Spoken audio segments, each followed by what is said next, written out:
মরে গেলে কলকাতায় এক উকিল আমাকে এসে বলছে, হুজুর আমার বাপ 2 বছর পড়ে আছে, আমরা 3 ভাই, 2 ভাই বাইরে থাকি, আমি একা থাকি। আমার বাপ বিছানায় পড়ে বিছানায় পায়খানা করে, বিছানায় পেশাব করে। আমি এই সন্ধ্যা 5টার সময় আমি কোর্ট থেকে বাড়ি যাই, কোর্ট থেকে বাড়ি যেয়ে আমার বাপকে খাওয়াই। বৌমাদের তার বলা যায় না, তারা পরের মেয়ে, বোনেদের বিয়ে হয়ে গেছে, এখন কি করা যাবে? আজ 2 বছর পরে আছে, পেটে ঘা হয়ে গেছে। হুজুর একটু দোয়া করে, একটু আমার আব্বার জন্য দোয়া করে। আমি বলছি যে উকিল সাহেব কি দোয়া করবো? যে পরিস্থিতি আপনি বলছেন তাতে তো আমাদের জ্ঞান গর্বে মনে হচ্ছে যে আর উঠবে না, সুস্থ হবে না। 2 বছর পরে আছে, ঘা হয়ে গেছে, হাত পা নাড়াতে পারে না, পেশাব পায়খানা বিছানায় করে। আর এই বয়সে পায়খানা একটু বেশি হয়, পেশাবও বেশি হয়। তো এখন তো সুস্থতার হবে না, তাহলে কি দোয়া করবো? আল্লাহ পাক তার মউত দিয়ে দিক। এখন ছেলে তার মুখে বলতে পারছে না যে হ্যাঁ মউতের দোয়া করা, তার বলতে পারছে না যে মউতের দোয়া করা। তাহলে বলেন কি দোয়া করবো? বাস এই দোয়া করে যে আল্লাহ পাক তাকে ঈমান সহকারে মউতটা দিয়ে দাও। যদি তার কপালে হায়াত থাকে আল্লাহ হায়াত দিয়ে দাও, সুস্থ করে দাও। আর যদি হায়াত না থাকে এই অবস্থা থেকে পরিত্রাণ দিয়ে তাকে ঈমান সহকারে মউত দিয়ে দাও। বলছে হ্যাঁ হ্যাঁ হ্যাঁ এইটা দোয়া করো, এইটা দোয়া করো। তার মানে কি চাইছে? আমার বাপ মরে গেলে ভালো হলো।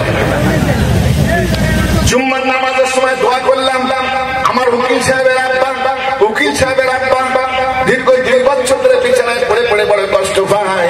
আল্লাহ তুমি যদি তার কপালে হায়াত রাখো, হায়াতে তাইয়্যিবা দান করো, আল্লাহ তুমি তাকে সুস্থ করে দাও। আর যদি তার কপালে হায়াত না থাকে এই অবস্থা থেকে পরিত্রাণ দিয়ে আল্লাহ তাকে ঈমান সহকারে মউত দিয়ে দাও।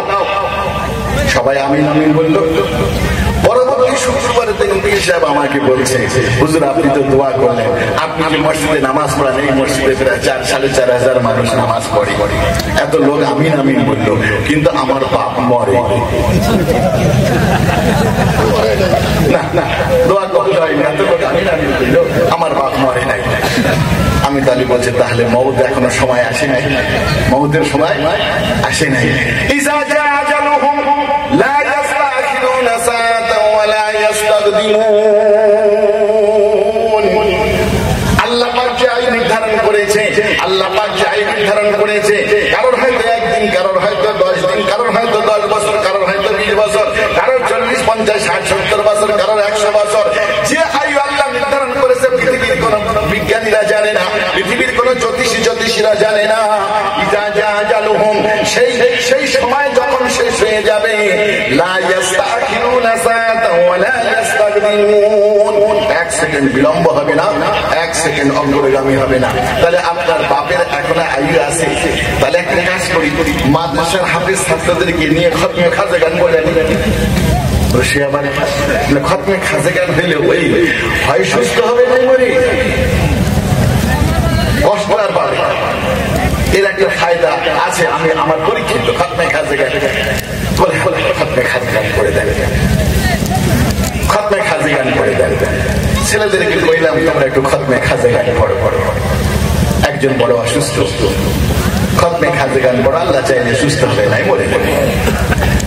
তো শুক্রবার, শনিবার, রবিবারের দিন খতমে খাজা গান পড়ছি, মঙ্গলবার, সোমবার, মঙ্গলবারের দিন আমার কাছে ফোন করে উকিল সাহেব বলছে, হুজুর আমার আব্বার ইন্তেকাল হয়ে গেছে, ইন্না লিল্লাহি ওয়া ইন্না ইলাইহি রাজিউন, আপনি একটু জানাজা পড়াইবেন।